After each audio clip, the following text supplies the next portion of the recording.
Hello বন্ধুরা, welcome to নাটখাট পুটলুর channel. আজকে আমি আপনাদের দেখাবো আমার পুটলু কিভাবে মাখানা খায়, মানে আমি ওকে কীভাবে তৈরি করে দিই। প্রথমে আমি মাখানা ওকে যেভাবে বানিয়ে দিই তার জন্য যেগুলো লাগে বাটার, একটু গোলমরিচ, একটু বিট লবণ। চলুন এবার দেখা যাক এটা কিভাবে আমি তৈরি করছি। প্রথমে কড়াইটা একটু গরম করে নেব। একটু গরম করে নেওয়ার পর আমি এতে বাটার দিয়ে দেব। বাটারটা একটু গলে গেলে এর মধ্যে আমি মাখানাগুলো ঢেলে দেব।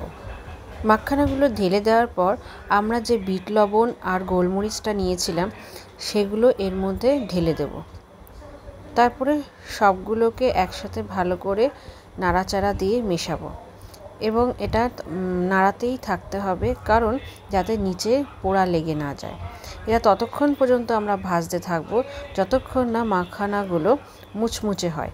সেটা কি করে বুঝবো? তার জন্য আমাদের একটি করে মাখানা হাতে নিয়ে টিপ দিয়ে দেখতে হবে গুঁড়ো হচ্ছে কিনা। এই যে আমাদের মাখানা রেডি। আমি এগুলো এখন ঠান্ডা হতে দিয়েছি। একটু ঠান্ডা হয়ে গেলে আমি এটাকে একটি কন্টেনারে ঢেলে রাখি। এই যেভাবে আমি একটু কন্টেনারে স্টোর করে রেখে দিই পুটলুর জন্য। এই যে বন্ধুরা, এখন আমি পুটলুকে খেতে দিয়েছি মাখানা। দেখুন ও কেমন টপাটপ মুখে ঢুকিয়ে ফেলবে। ও ভীষণ ভালোবাসে। এটা যেহেতু হেলদি, তাতে কোনো সমস্যাও হয় না, ক্ষতিকারক না, বাচ্চাদের জন্য খুবই ভালো। আমি ওকে চিপসের বদলে এইসবই দিয়ে থাকি যখন ও বায়না করে কাউকে চিপস খেতে দেখলে।